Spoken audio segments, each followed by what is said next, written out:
अच्छा देखो, till last class हमने प्रैक्टिकल क्वेश्चन नंबर 2 तक कर लिया था। ठीक है, joint and by product. Joint product क्या है? जॉइंट कॉस्ट क्या होता है? जब एक ही प्रोसेस से बहुत सारा प्रोडक्ट हम लोग बना रहे हैं, फिर एक पॉइंट आएगा जहां से मेन प्रोडक्ट अलग अलग हो जाएंगे, उस पॉइंट को क्या बोलते हैं? Split off point. वहां तक जितना भी खर्चा लगता है उसको अपन बोलते हैं जॉइंट कॉस्ट, राइट? अब ये जॉइंट कॉस्ट हमें अपोर्शन करना है to the main product. Is it clear? लेकिन जो मेन प्रोडक्ट है उसके साथ में बाई प्रोडक्ट भी बन गया तो क्या करोगे? उसका एनआरबी टोटल कॉस्ट से माइनस हो जाएगा, टोटल जॉइंट कॉस्ट से, या फिर कॉस्टिंग पीएनएल में उसको एज ए इनकम ट्रीट कर लेंगे। ठीक है, इनकम ट्रीट कर लेंगे। एंड इफ उसका भी कंसिडरेबल वैल्यू है तो उसको as a main product deal करेंगे। Is it clear? यहां तक किया था। फिर जॉइंट कॉस्ट को अपोर्शन करने का क्या क्या तरीका था? Sale value at the split off point, NRV at the split off point. ठीक है, आई बात समझ में? फिर अपने को, हाँ, फिजिकल यूनिट के बेसिस पे हमने किया था, और एक कंट्रीब्यूशन था, एक कंसेप्ट था जहां पे जॉइंट कॉस्ट में, ध्यान रखना, जॉइंट कॉस्ट में, जॉइंट कॉस्ट के बाद में यदि कोई फिक्स कॉस्ट है तो उसको हम अपोर्शन नहीं करते, फिर टोटल बेसिस पे काउंट करना है। Is it clear? तो जॉइंट कॉस्ट में यदि मेरा वेरिएबल और फिक्स पार्ट है तो क्या करना है?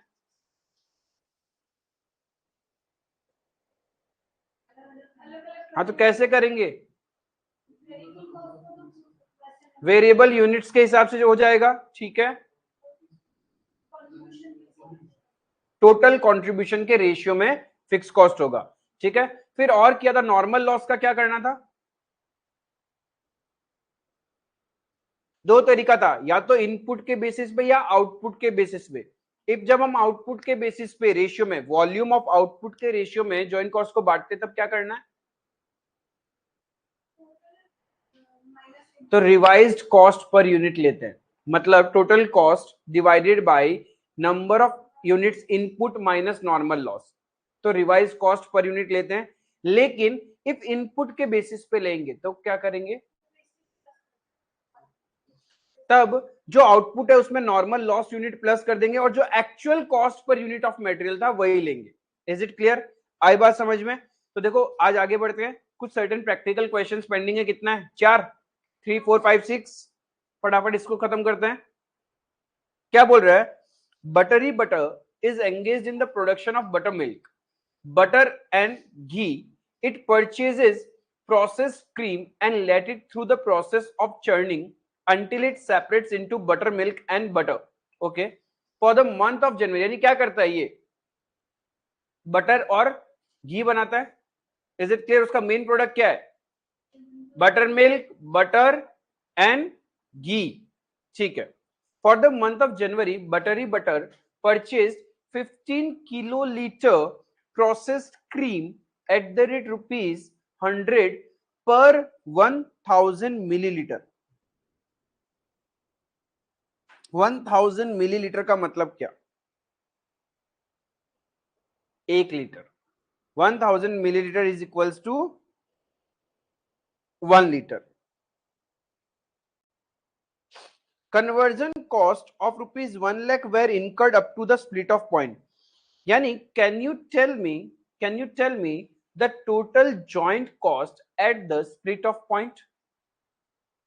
हमने 1 लीटर और टोटल कितना लगाना है? 50 kilolitre. Oh my God, yes, समझ में आइए। 1 लीटर इज इक्वल्स टू ₹100। तो 1 किलोलीटर कितना होगा? 1 किलोमीटर कितना रुपीज होगा? अरे बाबा, अरे 1000 ml is equals to 1 litre. 1000 litre is equals to 1 kilolitre. समझ में? 1000 litre is equals to 1 kilolitre. Is it clear?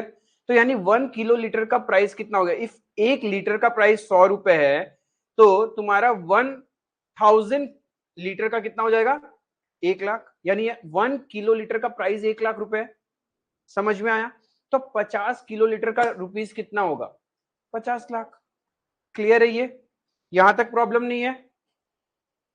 तो मेरा मटेरियल का लगा 50 lakh, material 50 lakh, process cost 1 lakh, तो what is my joint cost? 51 lakh, right? अब ये 51 लाख मुझे अपोर्शन करना है। क्या बोल रहा है? स्प्लिट ऑफ पॉइंट पे कौन सा प्रोडक्ट निकल के आता है? बटर मिल्क एंड बटर, यानी ये दो मेन प्रोडक्ट है। आगे जाके क्या बोल रहा है? Butter can be further processed into ghee, यानी आप चाहो तो बटर को स्प्लिट ऑफ पॉइंट पे बेच देना, राइट? बेच सकते हैं क्या? क्या बटर को हम बेच रहे हैं क्या? जितना भी हम यहां नहीं बेच रहे, लेकिन चाहते तो बेच सकते थे। Butter can be sold in the form of butter, but हम कर क्या रहे हैं? हमने प्रोसेस क्रीम से दो प्रोडक्ट बनाए मशीन में। एक था हमारा बटर मिल्क और एक बटर। फिर बटर को और प्रोसेस किया, हीट किया, सब कुछ किया, तब जाके हमारा घी बनता है। Is it clear? अब आगे क्या बोल रहे थे? January production and sales information is as follows. जनवरी में total 28 kilolitre buttermilk बना एंड 20 किलो लीटर बटर बना। फिर उसको फर्दर प्रोसेस करके हमने क्या बनाया? 16 किलो लीटर का घी बनाया, यानी 20 किलो लीटर बटर से मेरा क्या बना? 16 kilo litre of ghee. Clear है ये? All 20 tons of butter were further processed at an incremental cost of rupees 1,20,000 to yield 16 kiloliter of ghee. इसका मतलब further process cost है इसका। There was no opening or closing inventory. Very good. Show how joint cost would be apportioned between buttermilk and butter under estimated net realizable value. NRV तो दो product है, एक butter milk और एक butter, right? Butter milk का selling price क्या? What will be the selling price of butter milk?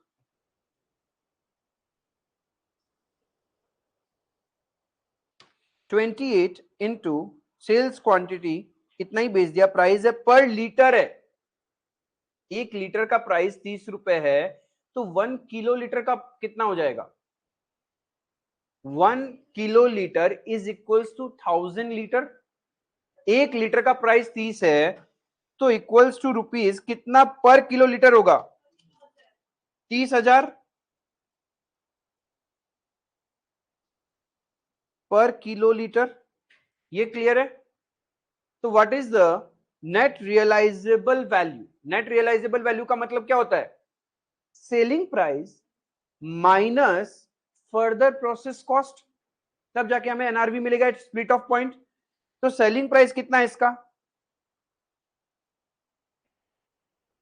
28 into 30,000।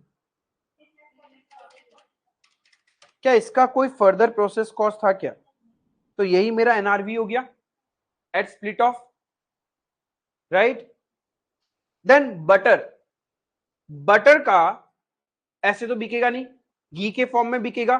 घी के form में जब ये बिकेगा तो कितना रुपीज सेलिंग प्राइस है? 480 इंटू 1000 इंटू 16। ये भी तो पर लीटर है ना?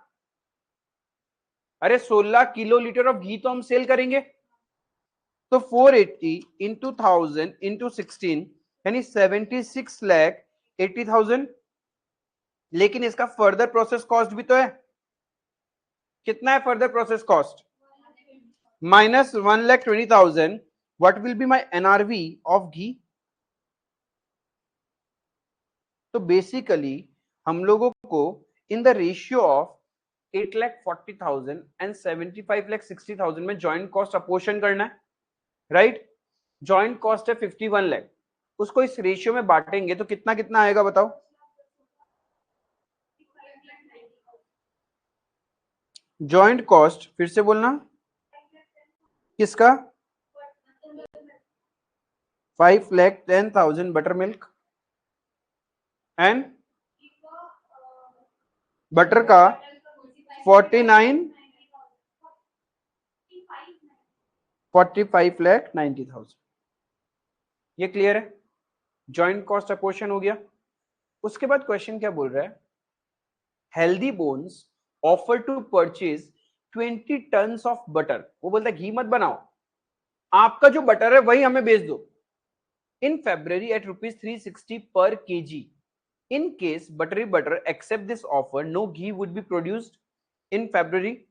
Whether buttery butter shall accept the offer, affecting its operating income or further process butter to make ghee itself. तो बताओ क्या करेगा वो? सोचते हैं कि वो पहले घी बना रहा है, जब वो घी बनाता है तो उसका सेल वैल्यू क्या है? घी बनाने से कितना पैसा कमा रहा है? 480 इंटू 1000 इंटू 16, 76,80,000 घी का sale value minus further process cost 1,20,000 minus joint cost कितना, तो हमारी कमाई कितनी होगी?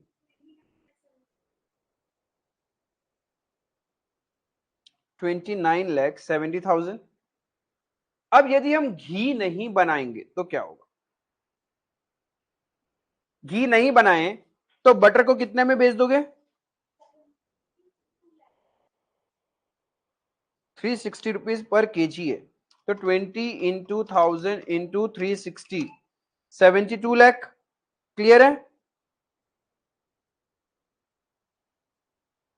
क्या हमारा कोई फर्दर प्रोसेस कॉस्ट होगा? सिर्फ जॉइंट कॉस्ट होगा जो हम अपोर्शन कर चुके हैं। क्या फर्क पड़ेगा?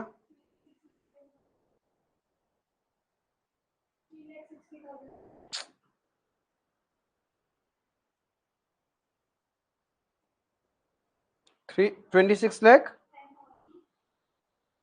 क्या करना चाहिए? ऑप्शन चूज नहीं करेगा हेल्दी बोन्स का, उसको क्या करना चाहिए? फर्दर प्रोसेस करके घी बनाओ और फिर बेचो, तब ज्यादा फायदा होगा। आया समझ में? क्लियर है? नंबर 3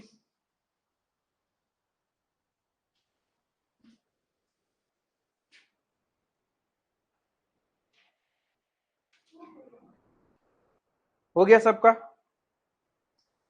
कोई दिक्कत नहीं है?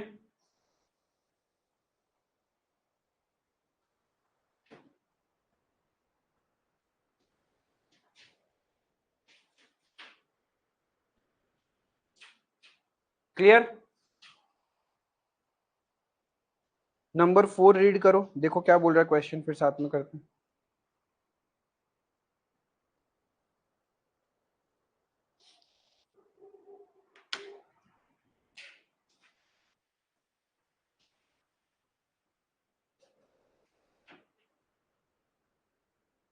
NN manufacturing company uses joint production process that produces 3 products at the split of point. Joint production cost during September were 8,40,000. Product information for सितंबर दिया हुआ है, कितना बनाया कितना बेचा वो सब दिया हुआ है। लेकिन देखना यहाँ पे एक चीज देखो, यूनिट प्रोड्यूस कितना है? कहीं से, हाउ? ओपनिंग स्टॉक रहा होगा हमारे पास, right? Sale price at the split of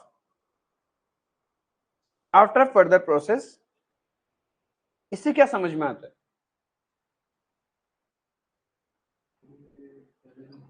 unit A बिना फर्दर प्रोसेस किए भी हम बेच सकते हैं, whereas unit B and unit C को फर्दर प्रोसेस करने के बाद ही बिकेगा। आई बात समझ में?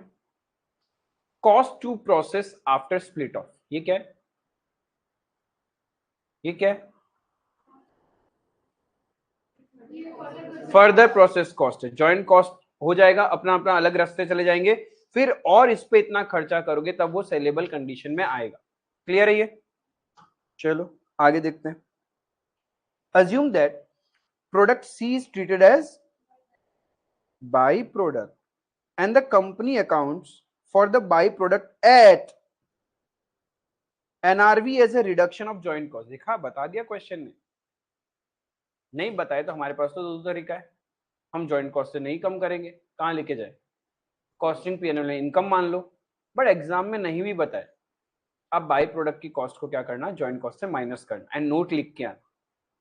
क्वेश्चन ऐसा लैंग्वेज नहीं दे तो आप ये लाइन लिख के आना, assume company accounts for the byproduct at NRV as a reduction of joint cost। ये नोट आप एग्जाम में लिख के आना, जब क्वेश्चन में बाई प्रोडक्ट की इंफॉर्मेशन के बारे में कुछ नहीं लिखा हो क्या करना है तो आप ये नोट लिख देना, ठीक है। Assume also that product B and C must be processed further before they can be sold. Find out the total cost of product A in September if joint cost allocation is based on, okay, very easy question। पहला बात है मेरा joint cost कितना है, 8,40,000, क्या हम इसको joint cost मानेंगे क्या, minus NRV of by product करना पड़ेगा ना, बाई प्रोडक्ट कितना है अपने पास,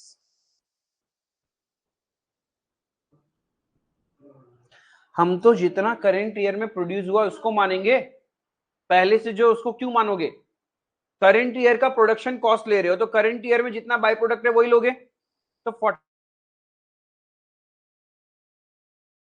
बी का एनआरवी क्या लेंगे, 3,000 इंटू 175 माइनस 1,50,000, तो एनआरवी कितना होगा, इसका लेंगे 1,50,000 और इसका 3,75,000। इस रेशियो में आप जॉइंट कॉस्ट को बांट दो, इस रेशियो में हम जॉइंट कॉस्ट को बांट देंगे, क्लियर है, तो बांटो कितना कितना आएगा,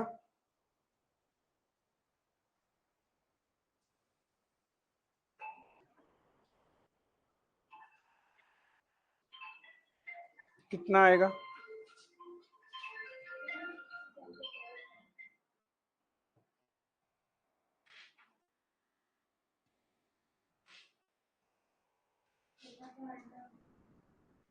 बोलिए जी,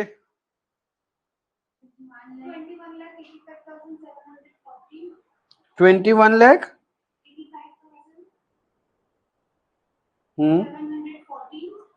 7,65,000 तो वैल्यू ही है, 21 lakh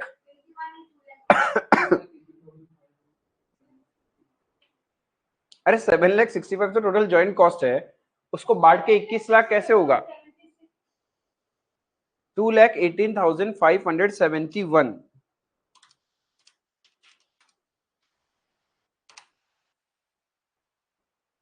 546, 429, right? What was the requirement part of the question?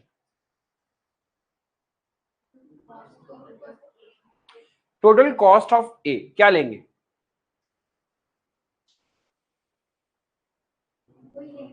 यही लेंगे क्योंकि हम फर्दर प्रोसेस तो कर ही नहीं रहे ना, कंक्लूजन में निकल गया फर्दर प्रोसेस करके फायदा नहीं है, तो यही मेरा total cost of product A हो जाएगा। आया समझ में, जब आपके पास एग्जाम में sale value at split off भी हो और फर्दर प्रोसेस के बाद का भी हो, तब हमेशा दोनों को पहले कंपेयर करना, फिर देखना जो फायदेमंद है उसका एनआरवी को लेके आप जॉइंट कॉस्ट को अपोर्शन करोगे, क्लियर है।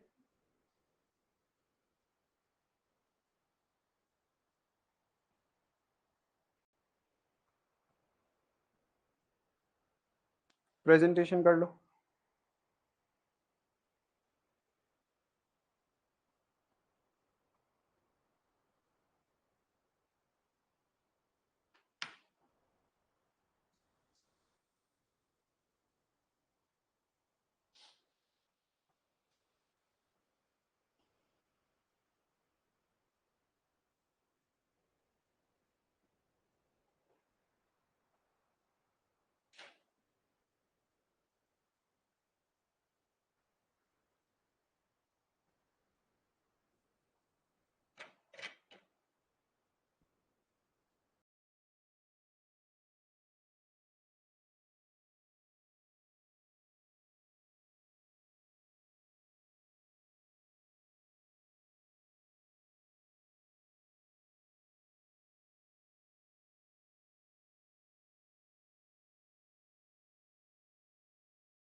नंबर 5 क्या बोल रहे question? RST Limited produces 3 joint product X, Y, and Z. The product are processed further. Pre-separation costs are apportioned on the basis of weight of output of each joint product. The following data are provided for a particular month. Joint cost कितना है? 10,000. अब उसको apportion करना in the basis of weight. ठीक है, ये और ये तो है वेट, इस रेशियो में बांट दो. आपसे पूछा क्या है? Prepare a statement showing profit और loss made by each product after further process using the presently adopted method of apportionment of pre separation cost. ठीक है जी. जॉइंट कॉस्ट कितना बढ़ेगा? 10,000 को 100:70:80 का रेशियो में बांट दो.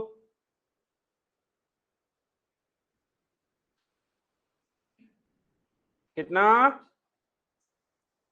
अरे बाबा जॉइंट कॉस्ट बांटने बोला मैंने.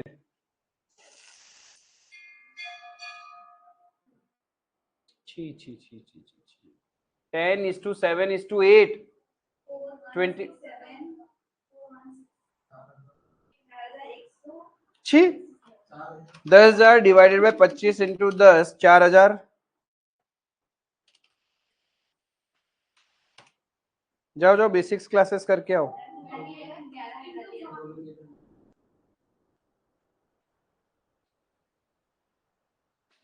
ये जॉइंट कॉस्ट बढ़ गया.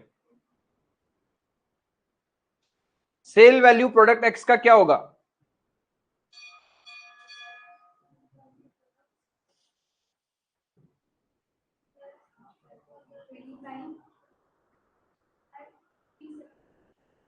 Hundred into 25 2500. यही आ रहा है क्या? नहीं तो 5,000. फिर इसका 5,600. फिर 80 इंटू 60. तो एक बात बताओ, ये सेल वैल्यू है, प्रॉफिट हो रहा है या लॉस हो रहा है? जॉइंट कॉस्ट है इतना और फर्दर प्रोसेस करने के बाद बेच रहे हैं, तो फर्दर प्रोसेस कॉस्ट भी तो काउंट करना पड़ेगा.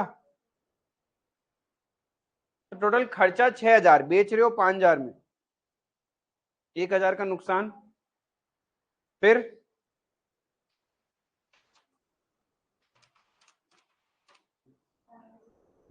1,600 का प्रॉफिट. तीसरा का 800 का. ये हो गया पहला क्वेश्चन खत्म. यही मांगा क्वेश्चन ने कि जॉइंट कॉस्ट को पहले बांटो as per the prescribe method and then आप प्रॉफिट बता दो. तो हमने बता दिया इच प्रोडक्ट कितना प्रॉफिट और लॉस कर रहा है. सेकंड क्वेश्चन क्या है?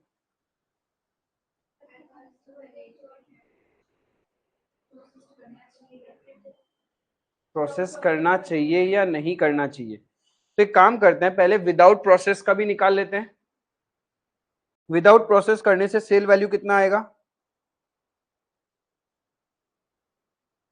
2,500,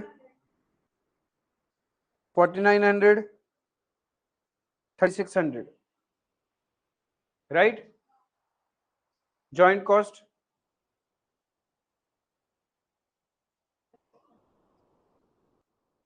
ये सेल वैल्यू है. यदि हम फर्दर प्रोसेस करके बेचते हैं तो एनआरवी एट स्प्लिट ऑफ कितना आ रहा है? कंपेयर कर सकते हैं ना. ज्यादा, अरे जो चीज ज्यादा वैल्यू में बिकेगा, सपोज एक प्रोडक्ट है, मशीन में डाला, इस पॉइंट पे बेचूंगा तो 100 रुपए मिलेगा. राइट. ये मेरा sale value at split off है. इसको फर्दर प्रोसेस किया तो बिकेगा 130 रुपए में, लेकिन फर्दर प्रोसेस करने का 40 रुपए का खर्चा है. तो इसका एनआरवी एट स्प्लिट ऑफ कितना हुआ? 90 रुपए. तो एक बात बताओ, एट स्प्लिट ऑफ बेचने से 100 मिल रहा है और एनआरवी एट स्प्लिट ऑफ का मतलब फर्दर प्रोसेस करने के बाद का नेट वैल्यू क्या लगता है क्या करना चाहिए? ये करना चाहिए क्या कुछ? अरे एग्जाम्पल पे फोकस करो ना। आपने मशीन में एक प्रोडक्ट डाला, ये स्प्लिट ऑफ पॉइंट, यहां बेच दूं तो 100 रुपए मिलेगा, यहां नहीं बेचा, फर्दर प्रोसेस किया, 40 रुपए का खर्चा किया, सेलिंग प्राइस 130। क्या लगता है? ये sale value at split off. What is your NRV at split off? 90। NRV at split off का मतलब क्या होता है? फर्दर कॉस्ट माइनस करोगे ना 130 में से, तो 90 है। तो क्या लगता है इसको फर्दर प्रोसेस करना चाहिए? मेरा ज्यादा सेल वैल्यू कहां मिल रहा है? एट स्प्लिट ऑफ पे ना, हम डायरेक्ट भी तो कंपेयर कर सकते हैं।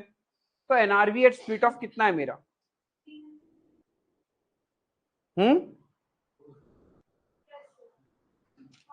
3000। कैसे निकाला ये 3000? 100 × 50, 5000, और माइनस फर्दर प्रोसेस कॉस्ट कितना है? तो 3000 हुआ एनआरवी एट स्प्लिट ऑफ। और उसका एनआरवी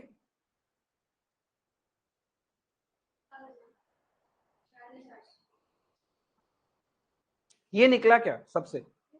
ये कैलकुलेट कर पाए या नहीं कर पाए पहले मेरे को बताओ। 3000, 4000, 400 एंड 4000, इसमें किसी को डाउट है तो पूछ लो पहले। ये कैलकुलेट कर पाया या नहीं कर पाया? क्लियर है यहां तक? तो एक बात बताओ, क्या लगता है क्या करना चाहिए? क्या करना चाहिए?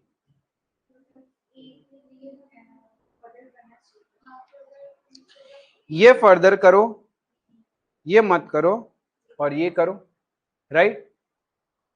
तो जब ए आप फर्दर प्रोसेस करोगे, सेल वैल्यू कितना होगा?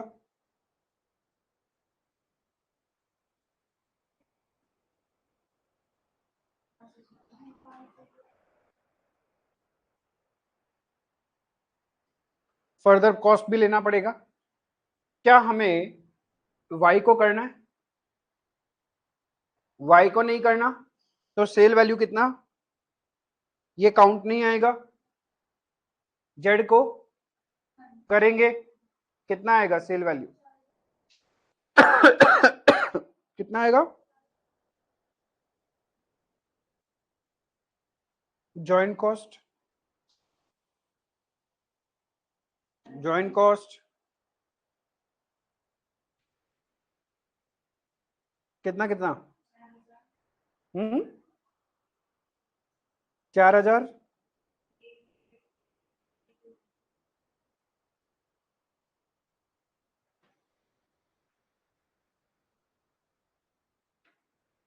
क्लियर है? लेकिन अब यहां पे जो आपका अपोर्शनमेंट है वो गलत नहीं हो गया? मेथड क्या था? NRV at split of. हम y को तो फर्दर प्रोसेस कर ही नहीं रहे, तो y का एनआरवी क्या लेना चाहिए मुझे? 4900 लेना चाहिए ना? समझ में आया क्या?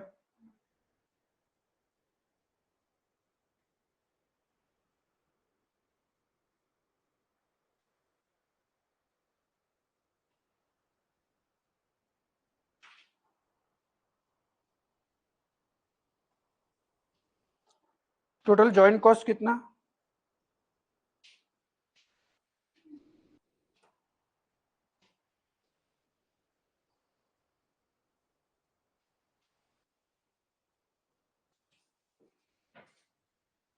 यही स्प्लिट ऑफ पॉइंट पे बेच दूं तो मेरे को सेल वैल्यू कितना मिल रहा है? एक्स का।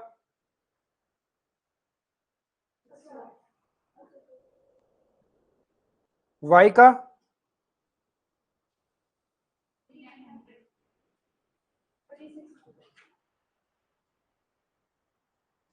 ये मिल रहा है। क्लियर है? यहां तक दिक्कत नहीं है? जब हम इसको फर्दर प्रोसेस करते हैं,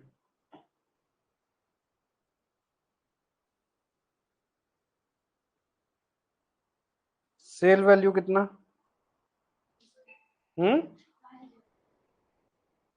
इसका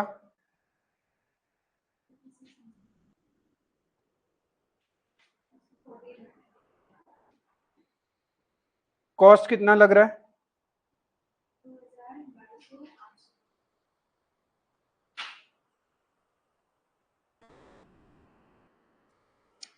हमने कंक्लूजन क्या निकाला?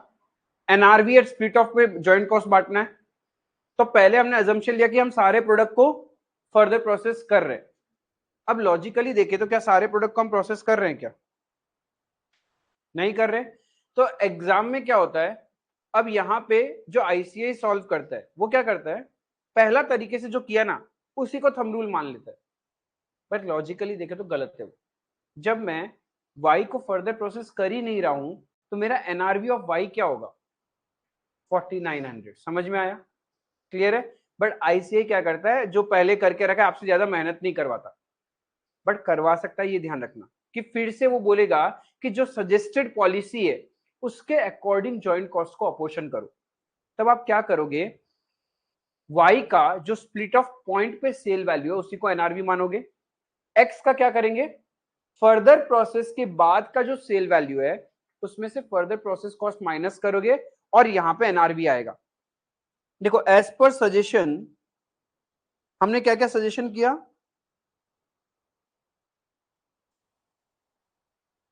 x के लिए एनआरवी क्या होगा, ऐसे जस्ट नॉलेज पर्पस के लिए बता रहा हूं, ठीक है, नॉलेज पर्पस के लिए। x के लिए 3000 होगा, y के लिए और z के लिए। इस रेशियो में जॉइंट कॉस्ट को बटना चाहिए एज पर सजेशन, क्योंकि एनआरवी बोला था ना उन्होंने। लेकिन आईसीए क्या करता है, ऊपर वाला। यदि कल को क्वेश्चन चेंज करें तो दिमाग में रखना रीड करने के टाइम, ठीक है? आई बात समझ में? यहां तक क्लियर था? क्वेश्चन इजी सा था।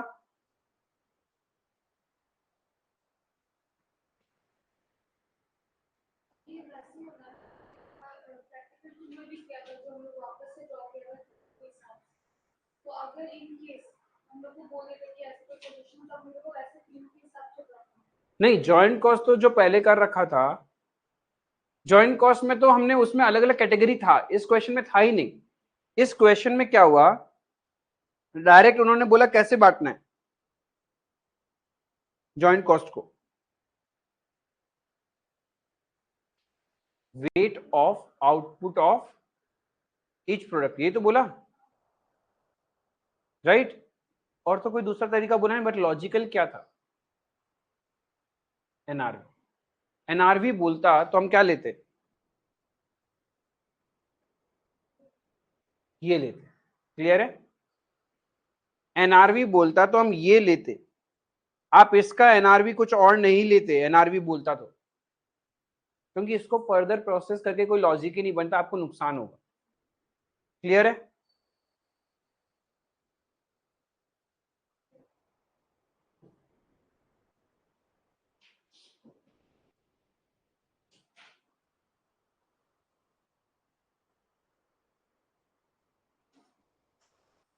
कंफ्यूज मत होना जब रिवाइज करो, जस्ट फॉर नॉलेज था।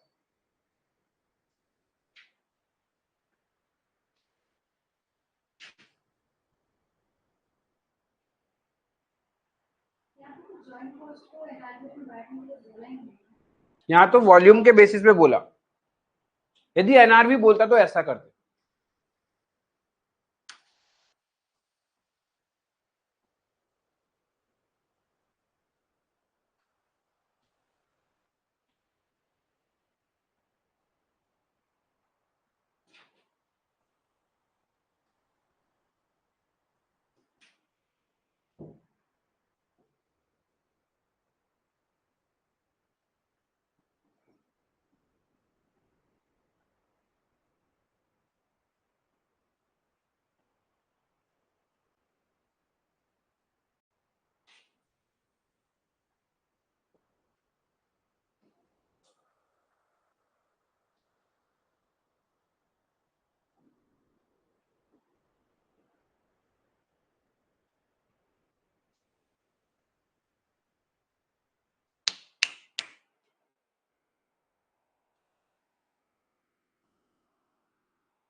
इसके बाद आप लोग प्रैक्टिकल क्वेश्चन नंबर 6 ट्राई करोगे।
Crude vegetable oil, it does refining of the same.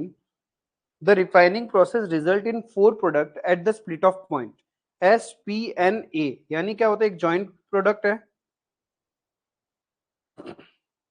Split off point पे 4 प्रोडक्ट निकल के आएगा SPNA। ठीक है, आगे क्या बोल रहा है, product A is fully processed at the split off, यानी इसको हम यहीं बेच देंगे। Product S P and N can be individually further processed and refined into SK PMNL. The joint cost of purchasing the crude vegetable oil and processing it were 40,000. ये मेरा joint cost है। इसको मुझे क्या करना, which is apportion on the basis of sale value at split off point, not NRV, it is sale value at split off. और split off पे यदि हम बेच दें तो सेल वैल्यू क्या आ रहा है, 20,000, 12,000, 28,000 एंड 20,000, सॉरी, हाँ, तो रेशियो क्या है, अरे और छोटा कर लो ना, 4 5 जा 20, 4 3 जा 12, 4 7 जा 28, 5 जा 20, यानी इस कॉस्ट को किस रेशियो में बांटेंगे,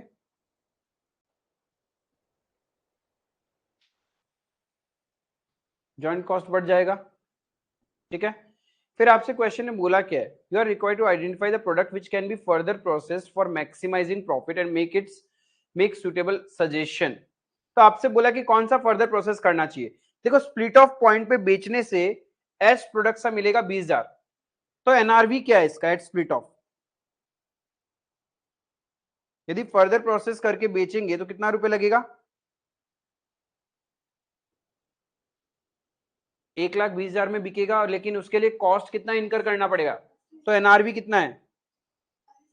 तो बताओ, प्रोडक्ट एस को फर्दर प्रोसेस करना चाहिए या नहीं करना चाहिए, करना चाहिए, राइट। प्रोडक्ट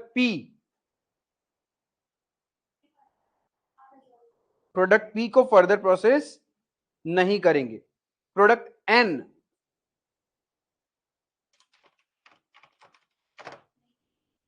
12,000 आ रहा है, करेंगे, नहीं करेंगे इसको भी, और ए तो वैसे भी फर्दर प्रोसेस नहीं होता। बस यही हमारा सजेशन रहेगा, उसके ऊपर प्रॉफिटेबिलिटी स्टेटमेंट बना देंगे, सेम उसी तरीके से प्रेजेंट कर देंगे।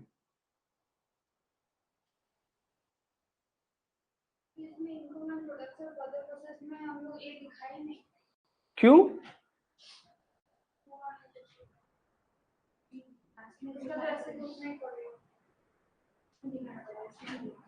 अरे इंडिविजुअली प्रोडक्ट का प्रॉफिट तो बताना पड़ेगा ना। एस को एस के बना के बेचोगे, पी को पी में बेच देंगे, एन को एन के फॉर्म में बेचेंगे और ए को ए के फॉर्म में बेचेंगे। तो हमें एस के का तो फर्दर प्रोसेस के बाद का सेल वैल्यू लेना है, उसमें से जॉइंट कॉस्ट भी माइनस होगा और फर्दर प्रोसेस कॉस्ट भी माइनस होगा। लेकिन पी एन और ए के लिए सिर्फ उनका जॉइंट कॉस्ट माइनस होगा, क्योंकि इनका कोई फर्दर प्रोसेस कॉस्ट है ही नहीं। और उनका सेल वैल्यू भी कौन सा लेंगे? एट स्प्लिट ऑफ पॉइंट पे।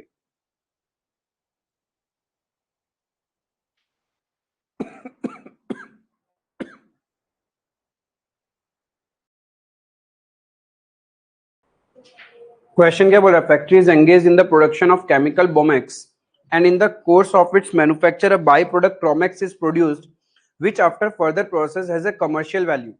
For the month of April the following are the summarized cost: joint expenses, material, labor and overhead. अलग से बोमेक्स एंड क्रोमेक्स का खर्चा ये फर्दर प्रोसेस कॉस्ट हो गया। फर्दर प्रोसेस कॉस्ट क्या बोल रहा है? कौन सा बाई प्रोडक्ट है? Chromex is a by product, ठीक है भाई। लेकिन आगे क्या बोल रहा है? Estimated profit per unit on sale of Chromex is 5 रुपए पर यूनिट। 5 रुपए का प्रॉफिट है। नंबर ऑफ यूनिट्स प्रोड्यूस्ड बराबर सा ही लग रहा है, ठीक है भाई। तो क्या करेगा? जॉइंट कॉस्ट में से NRV of by product minus हो जाएगा। जॉइंट कॉस्ट कितना है? 1,80,000 माइनस एनआरवी ऑफ क्रोमेक्स। क्रोमेक्स का एनआरवी कितना होगा? कितना यूनिट्स बेच रहे हो आप? कितना रुपए में बेचेंगे? क्या चीज? 40 रुपए में। तो 2,000 into 40, 80,000 minus further process cost कितना? 4,000, 18,000 and 6,000, 28,000. What will be the NRV? 52 पक्का माइनस। अरे बाबा रे बाबा, एनआरवी कैसे निकालते हैं? Sale value minus further process cost minus profit. करना पड़ेगा, क्या होता है, करते हैं।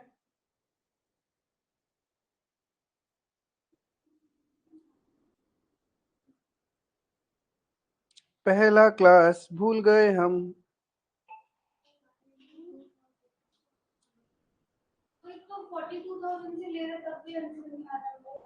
सब आएगा। ये क्या था? Sale value minus further process cost minus profit margin minus selling and distribution, तब जाके एनआरवी आता है।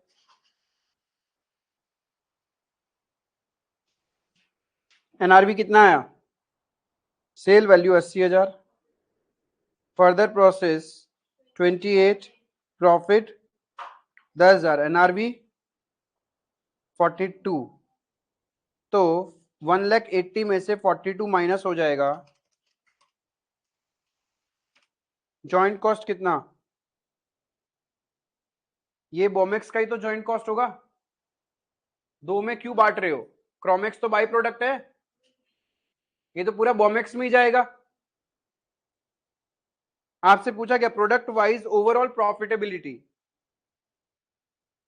बोमेक्स क्रोमेक्स सेल वैल्यू। बोमेक्स का सेल वैल्यू 2,000 इंटू 100, 2 लाख, और क्रोमेक्स का 80,000 माइनस जॉइंट कॉस्ट 1,38,000, इसका तो कुछ होगा ही नहीं, माइनस फर्दर प्रोसेस कॉस्ट 36 और इधर तो प्रॉफिट कितना? क्या था इस क्वेश्चन में? तो कुछ था ही नहीं। साफ साफ तो क्वेश्चन बोल रहा था क्रोमेक्स तुम्हारा बाई प्रोडक्ट है।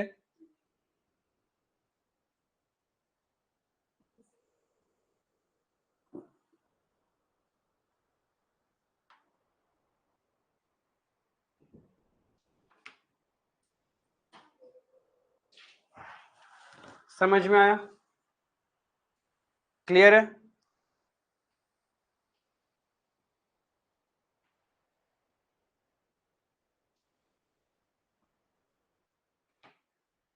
कोई दिक्कत? यार मुझे लगा आप लोग ऐसे सॉल्व कर दोगे इतना क्वेश्चन करने के बाद। ऐसे कैसे चलेगा रे बाबा? हाँ, खुद पे धिक्कार ऐसे लग रहा है ना, छी।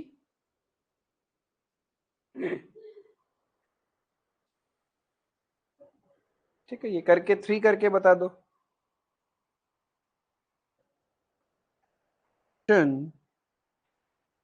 Is negative, charge fixed cost to products with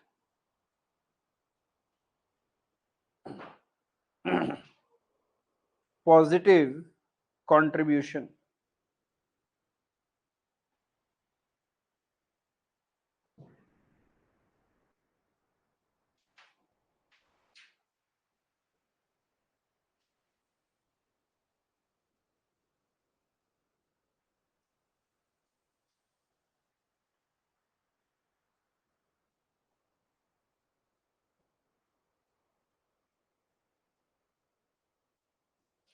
When contribution is negative, charge fixed cost to products with positive contribution.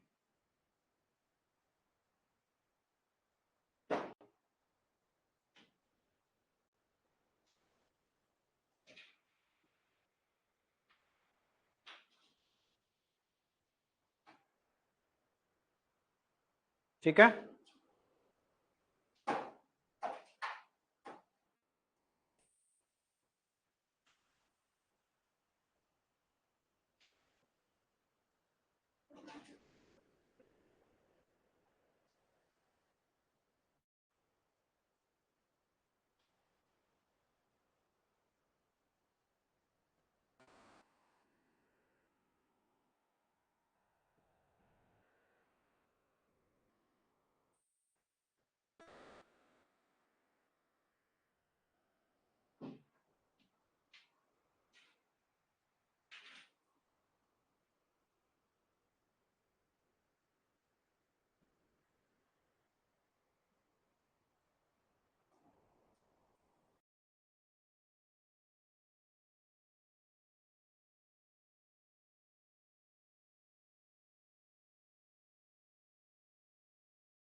यहां तक क्लियर है?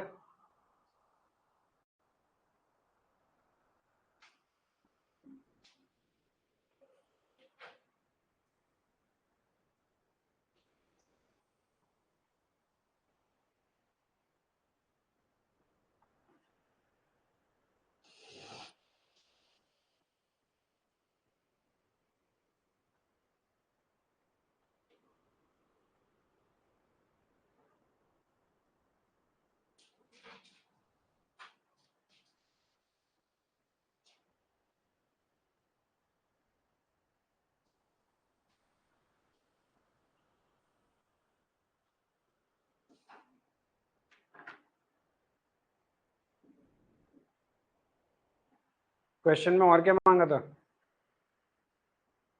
Normal profit loss,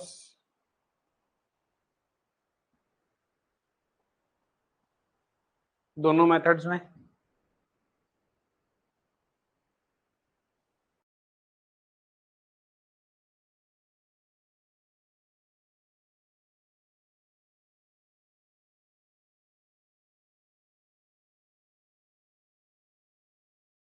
Units of raw material in a month to produce two products M and N. The process yield as under. The cost of raw material is 80. यानी कितना रुपए का material डाल दिया हमने?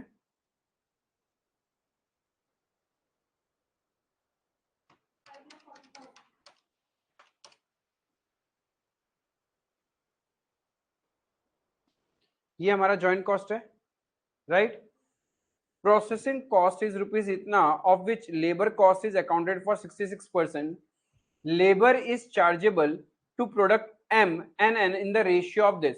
अब देखो टोटल प्रोसेसिंग कॉस्ट कितना है? ये मटेरियल कॉस्ट है, ये क्या है? इसमें लेबर भी लगेगा मेरा,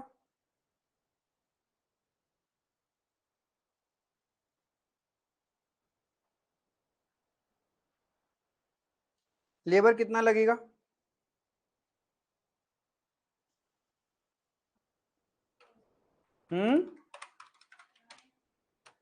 यस, क्योंकि क्या बोल रहा है, लेबर कॉस्ट कितना है?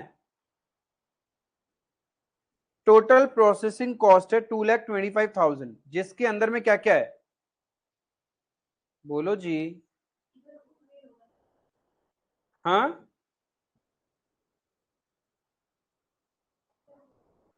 Other joint cost. देखो मटेरियल डायरेक्ट बता दिया, फिर बोल रहा है और कितना खर्चा लगेगा 225, जिसमें से लेबर कितना है?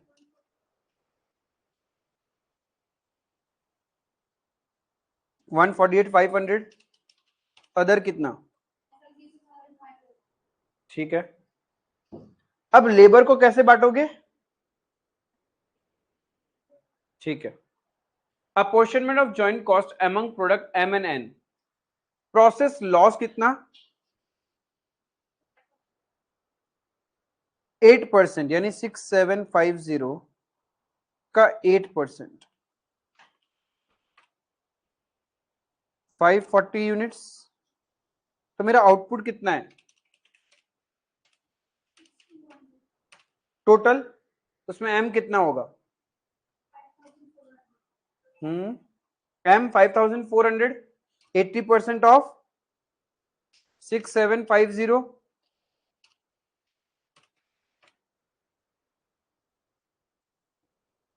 और N 810। ये ठीक है यहां तक? अब जॉइंट कॉस्ट में तीन एलिमेंट है, material, labour and other, right? Material के लिए क्या करना पड़ेगा? रिवाइज कॉस्ट पर यूनिट निकाल लेते हैं। रिवाइज कॉस्ट पर यूनिट कितना होगा? Divided by 6210। ये कैसे आया 6210? 6750 माइनस नॉर्मल लॉस, तो कॉस्ट पर यूनिट कितना आ गया?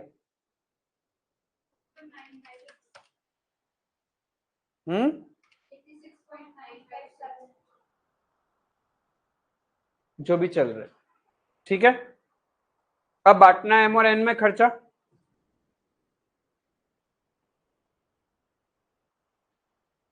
एम एन मटेरियल, मटेरियल कितना 5400 इंटू 86.9565।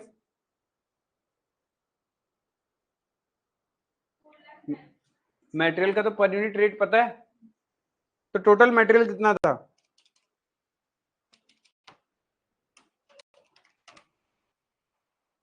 5,40,000 था, उसमें से एम का 469 565 है, बाकी एन के लिए होगा।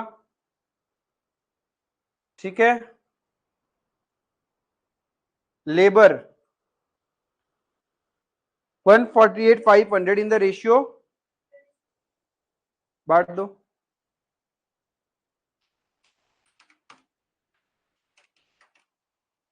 $82,500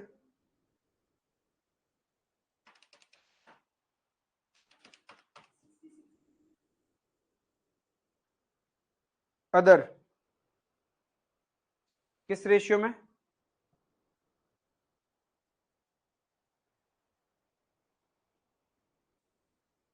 इन द रेशियो ऑफ वॉल्यूम।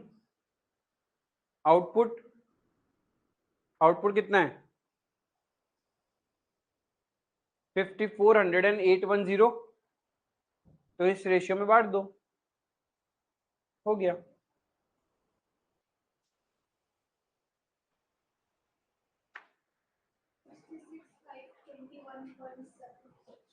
$66,522।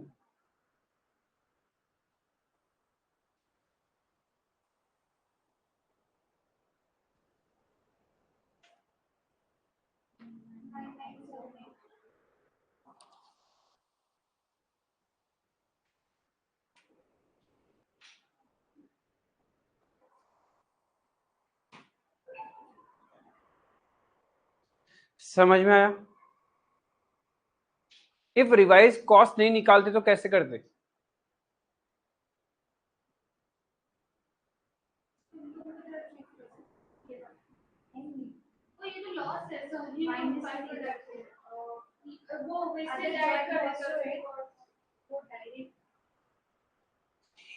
अरे अभी आपने रिवाइज कॉस्ट निकाला नॉर्मल लॉस यूनिट माइनस करके, फिर हम क्या करते हैं आउटपुट में नॉर्मल लॉस यूनिट ऐड कर देते हैं, इनपुट के बेसिस पे मटेरियल के खर्चे को बांटते हैं ना, रेट पर 80 रहेगा यूनिट। अभी मेरा आउटपुट कितना है 5400 एम का है, इनपुट कितना किया होगा हमने, इनपुट कितना किया होगा आपने, अरे ये 5,400 इनपुट का 95% है ना, 5% तो नॉर्मल लॉस है, तो 8%, सॉरी, तो ये 92% है। 5400 डिवाइडेड बाय 92%, इनपुट हो गया कितना 5870, 5870 इंटू 80। तो दो तरीका था, हमने लास्ट क्लास में किया था, आप ऐसे भी कर सकते हैं या फिर इस तरीके से भी कर सकते थे,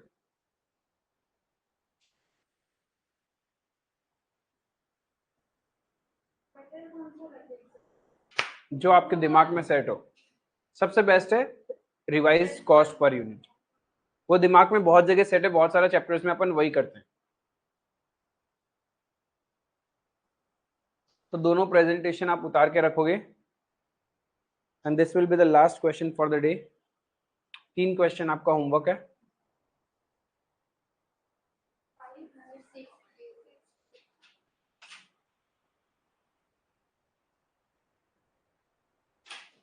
ठीक है, that's all for today, thank you.